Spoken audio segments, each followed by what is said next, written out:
His story is heartbreaking, breathtaking, and empowering. Wajeeh Amir Lion is the first openly gay man from Saudi Arabia to obtain political asylum in the United States. Once his parents confirmed he was gay, they took away of all of Lion's freedoms, and he was under direct threat of the Saudi government. He sought help from his alma mater, Kansas City University, where the head of the LGBTQ services ushered him to safety and found him legal help. Because homosexuality is illegal in Saudi Arabia, homeland, Lion was granted asylum in 2018.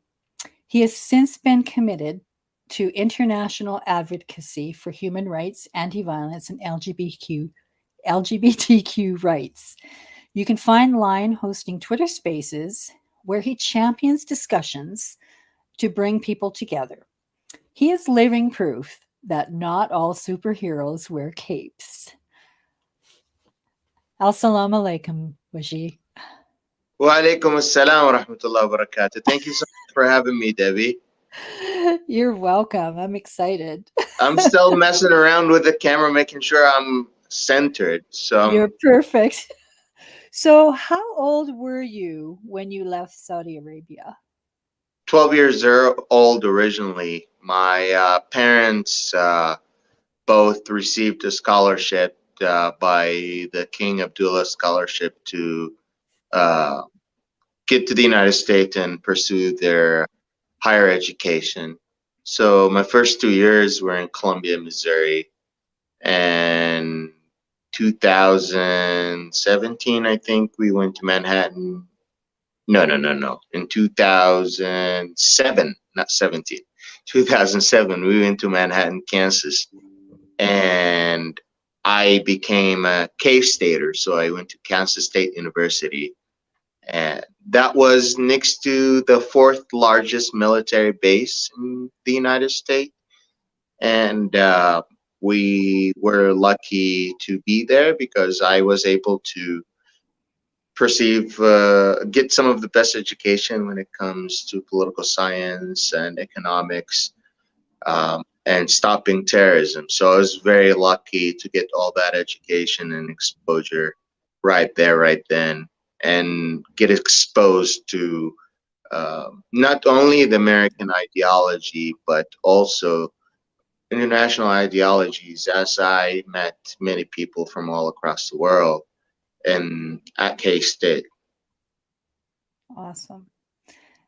How Tell us a little bit more about your story just before you received the asylum. Tell us about that period of time.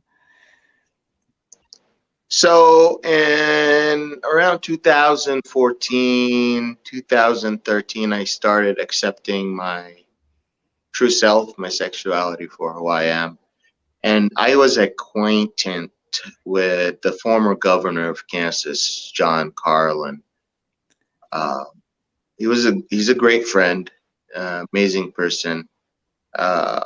Used to always go consult with him as a mentor on a lot of my life issues. But I hit a roadblock because I knew I was in the United States on a student visa. And as soon as I graduate, I either have to find a job or return to Saudi Arabia. And returning to Saudi Arabia means returning to the headspace of where I wanted to commit suicide many times. I've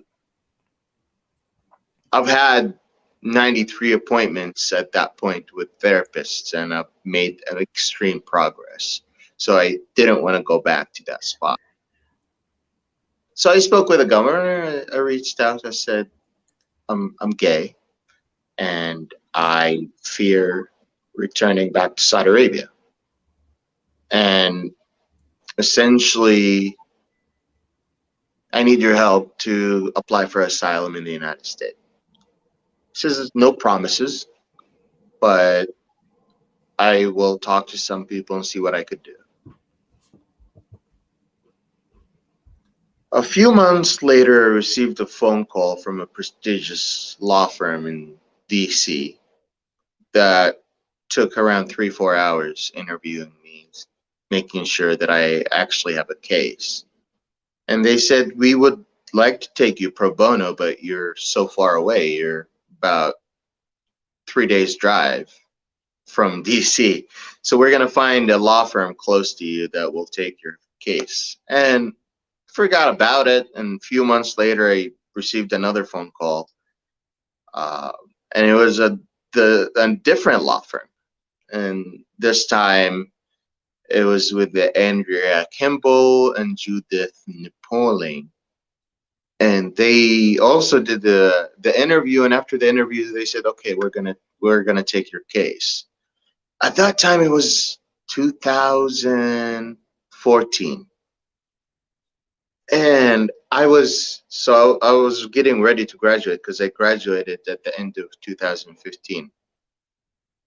So what happened was I was preparing to graduate, I was applying for jobs, and I was applying for asylum. That was a lot of pressure that I never expected that I had to do. I essentially slept at the library, isolating myself from my family because I still lived with my family. So I started isolating myself from my family by sleeping in the library and working a lot on what I need to do to get done. And that included probably a couple hundred pages that I needed to fill out for the State Department or USCIS. And I'm pretty sure I failed a class just because I had to sacrifice some time to either finish the asylum application or get a very nice grade on college. So I definitely sacrificed some of my grades to finish that application. And in 2015, after I graduated, I landed a job at the Kansas State Senate for Senator Alita Faust-Godot from the 29th District in the Kansas State Senate.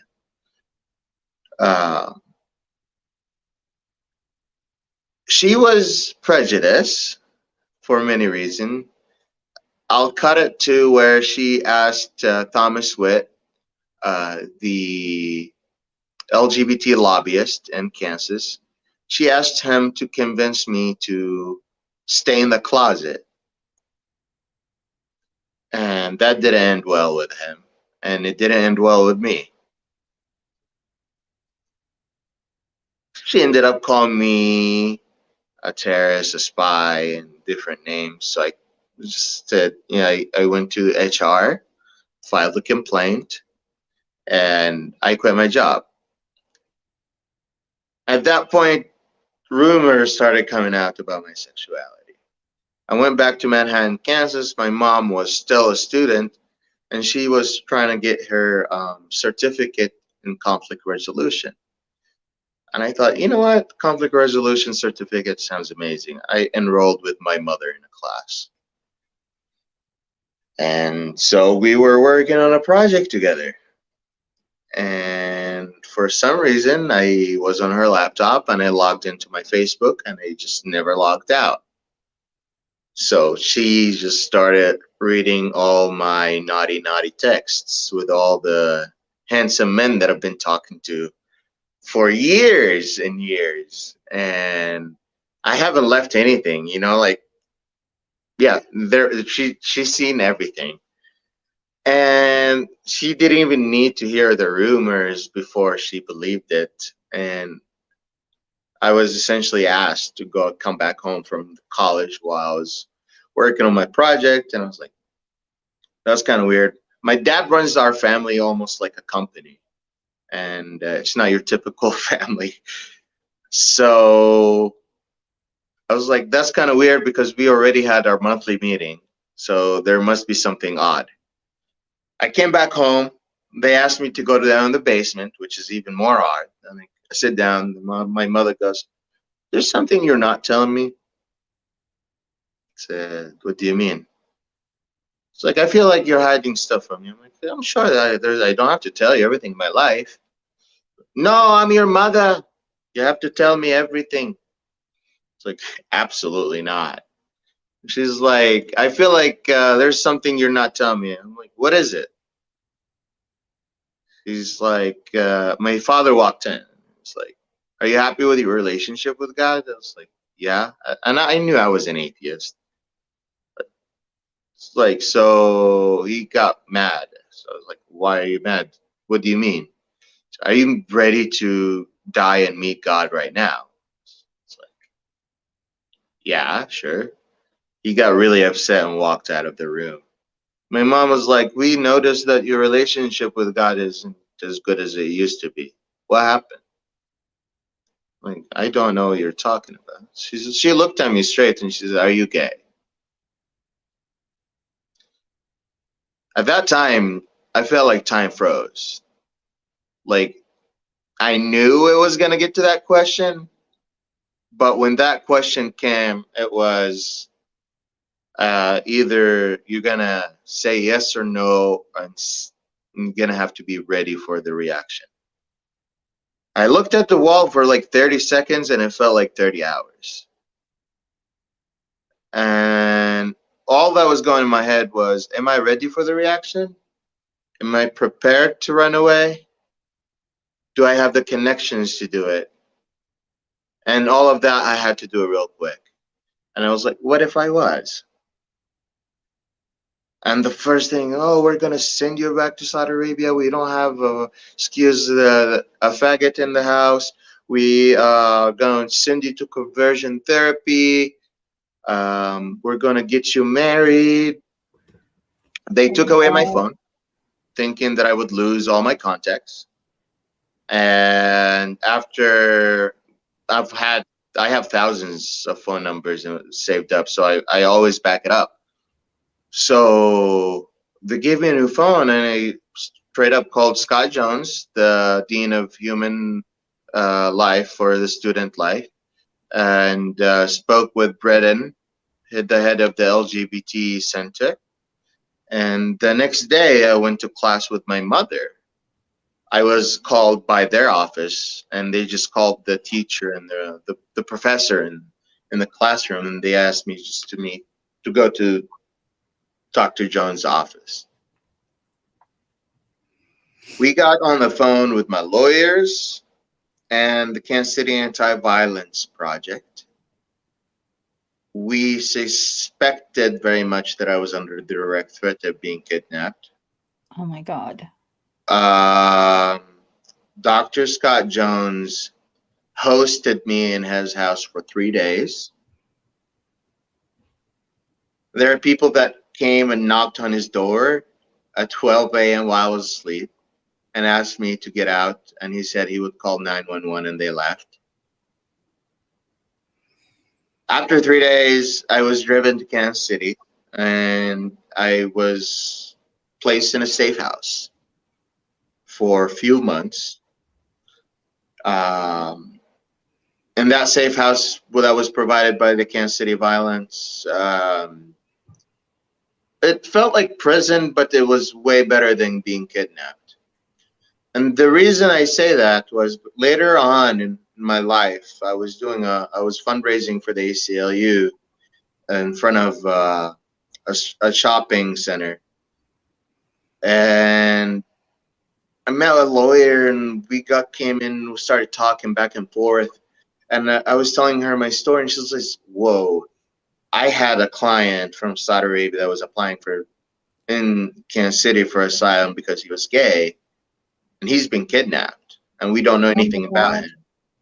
And he's been kidnapped using his family. His family, Cam, and the Saudi government usually uses that process and uses family members to lure the individual back to Saudi Arabia." So that's when it really hit me.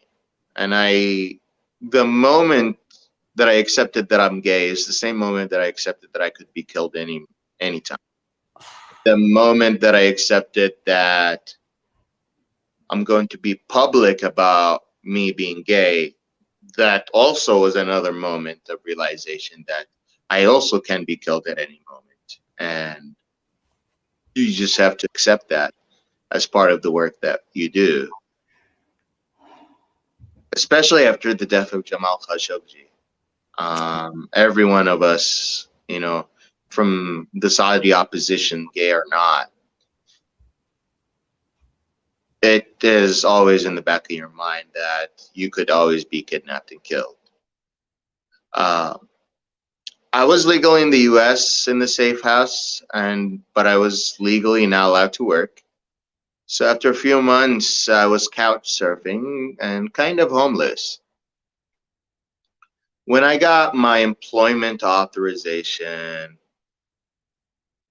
I was still working under the table, delivering Chinese food.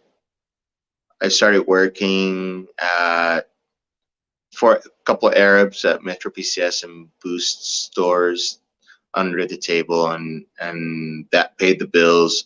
Lived with an amazing friend. His name is Stevie B. Um, he was facing a lot of issues with his vision and becoming old, and I came back from work one day and he tried to commit suicide.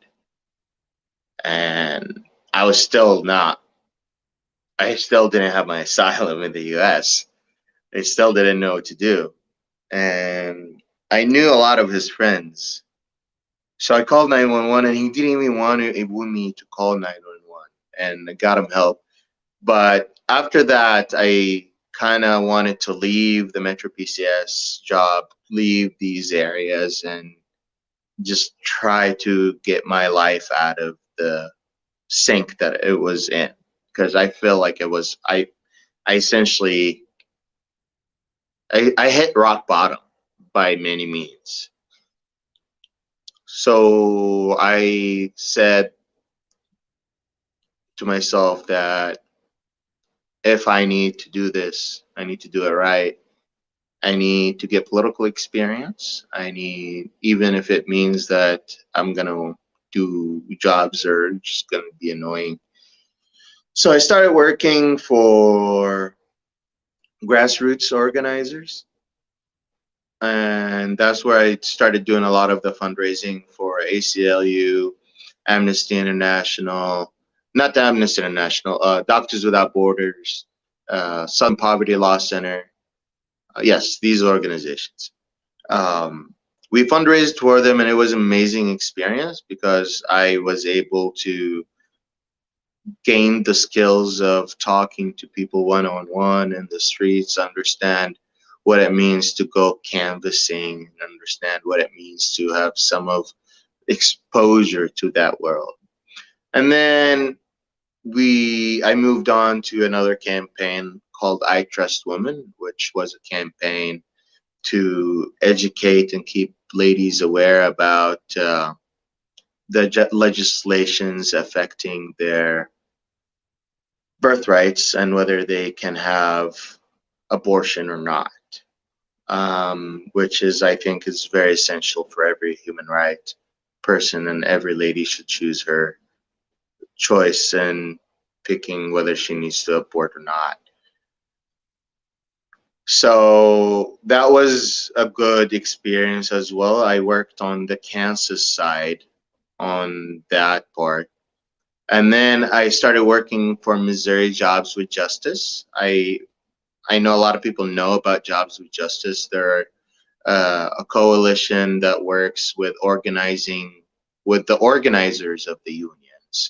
So we work mainly with union leaders and religious leaders to organize uh, around making people before profit, not profits before people.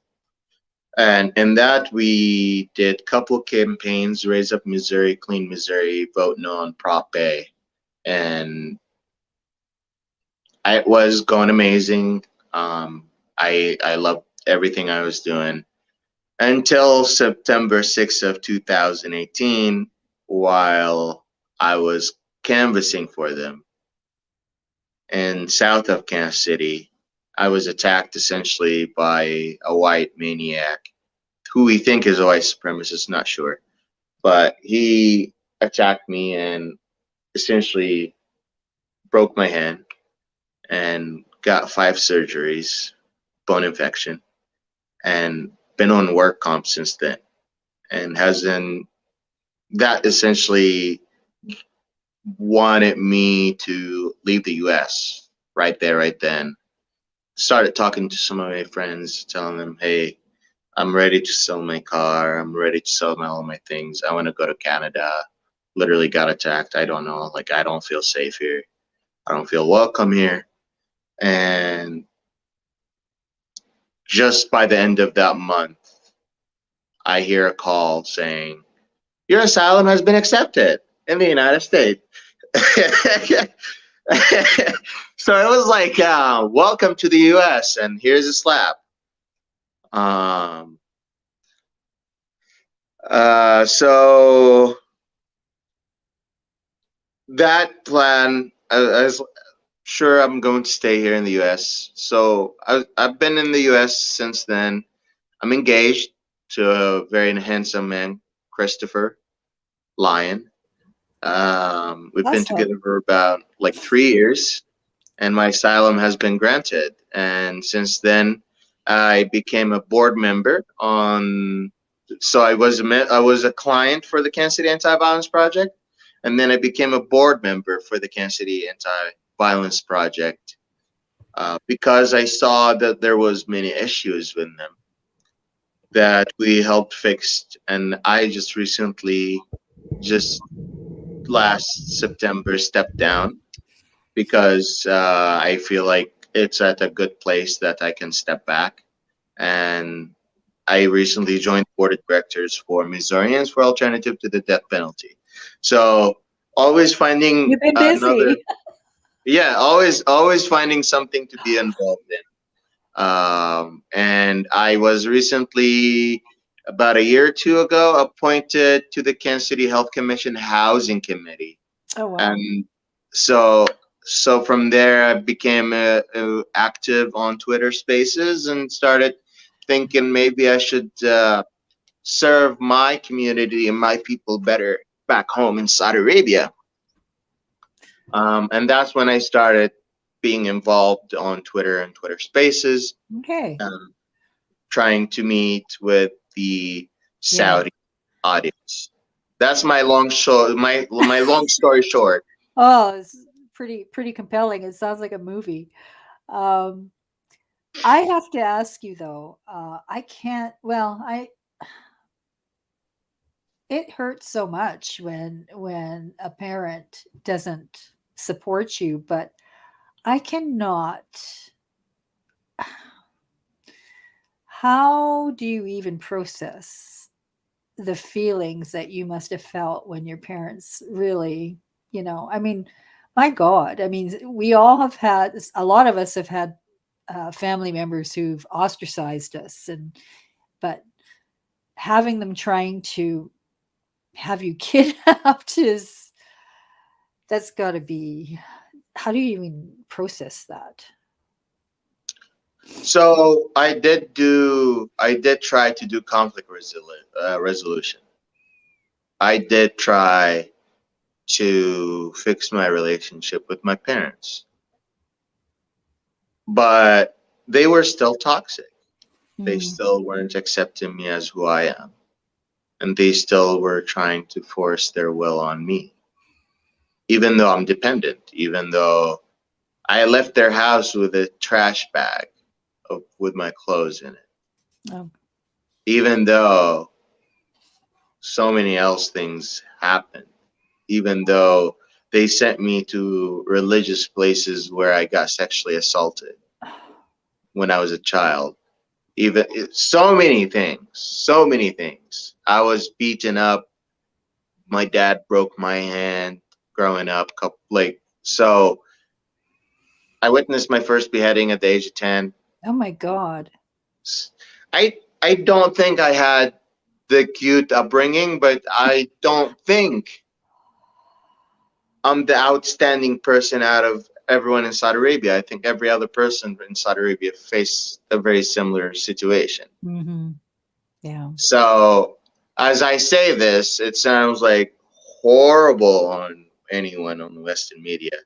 anyone that's from the Middle Eastern world was like, "What are you talking about? That's normal." It's just another day. And So that's the patriarchy, the patriarchy that we're trying to take apart. yeah, yeah. Kudos to you on that. Um so So I ended my relationship with my parents. Long story short. yeah, yeah, I can see that. Um when when did you or do you feel safe now? I feel safe. Um, I feel safe at knowing I take my own risks and I gamble with my own life. Knowing that I risk my life, telling the truth, telling the stories for people that can't tell it. But I'm also very privileged. Not every Saudi person have asylum in the United States. Not True. any. So if you go to any Saudi person and start talking about any of these things, they're like, hold on. Are you trying to get me in trouble, throw me under the bus, or get me killed?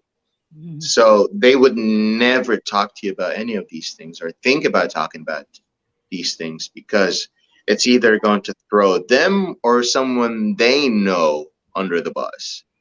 And they don't want that. They don't want to screw with that. And it's scary.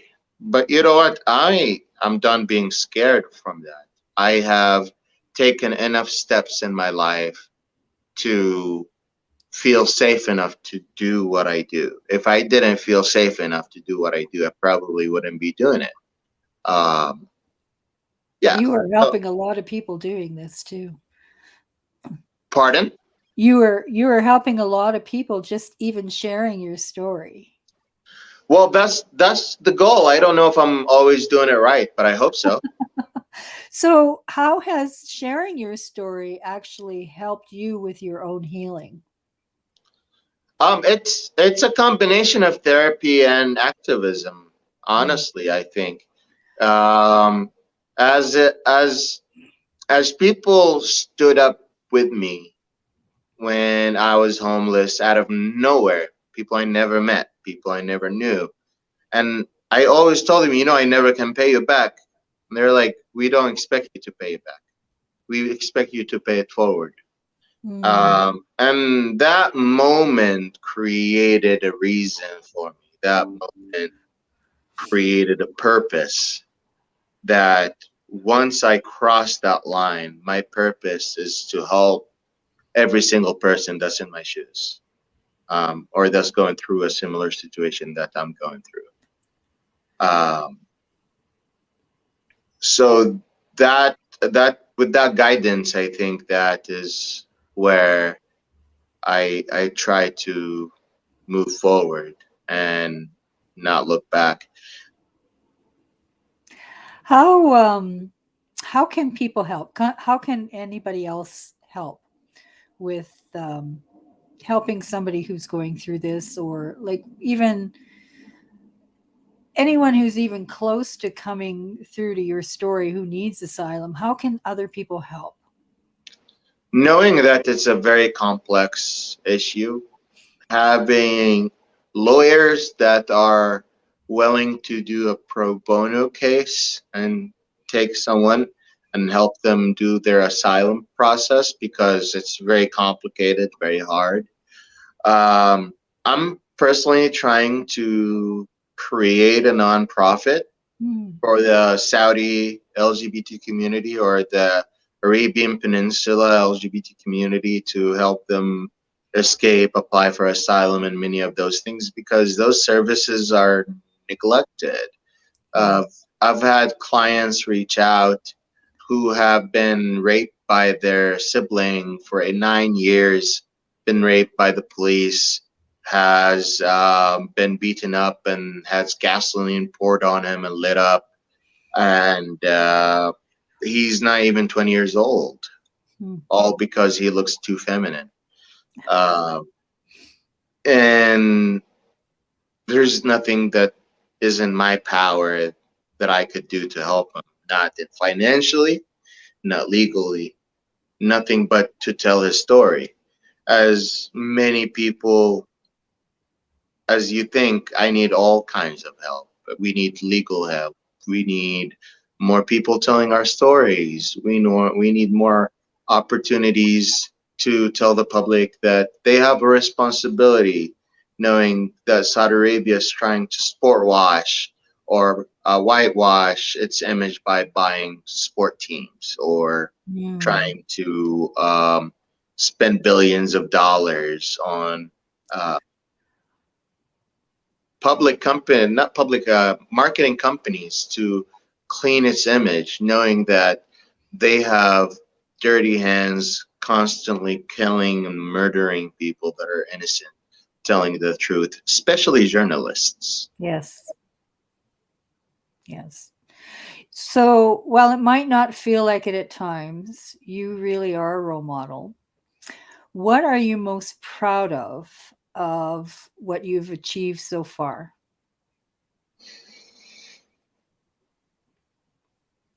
I'm proud that I haven't lied to myself. I'm proud that for the first time, I feel like I'm not acting like I need to act in a different manner. That's not myself. Mm. I'm proud that I'm not sorry to be myself. Uh, and I think I'm very proud helping other Saudis realize that as well, whether they're part of the LGBT community or not. Critical thinking is something that has lacked in the Arab Peninsula for 100 years. And being this controversial, I am very radiant in Saudi Arabia. Many people hate me, no doubt.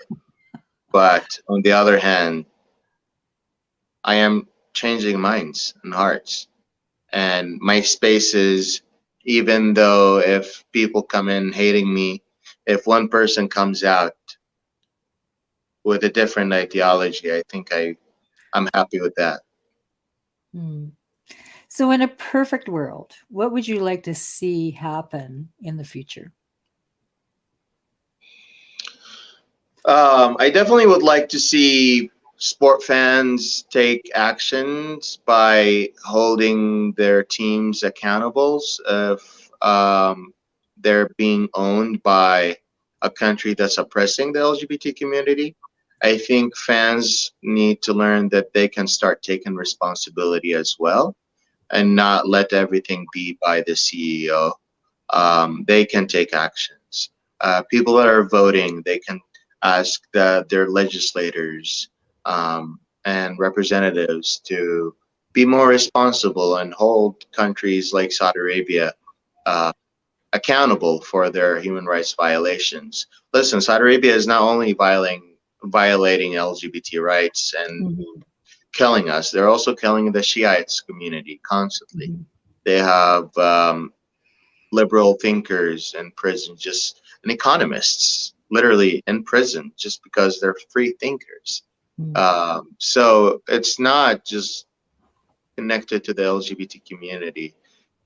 Knowing that you are allied with a country that's essentially like ISIS in many ways, trying to modernize, but somehow still has the dilemma of holding to the past. Maybe we need to review how we pursue our relationship with them. And that is the absolute perfect way to end this broadcast. Thank you so much, Wajeeh. Thank you. It was more than better than what I expected. And I expected it would be great. So thank you so much. It was my pleasure and it was my honor. And I ask everyone to support you and subscribe to Aw, your account. thank you so much. Thank you. You have a wonderful day.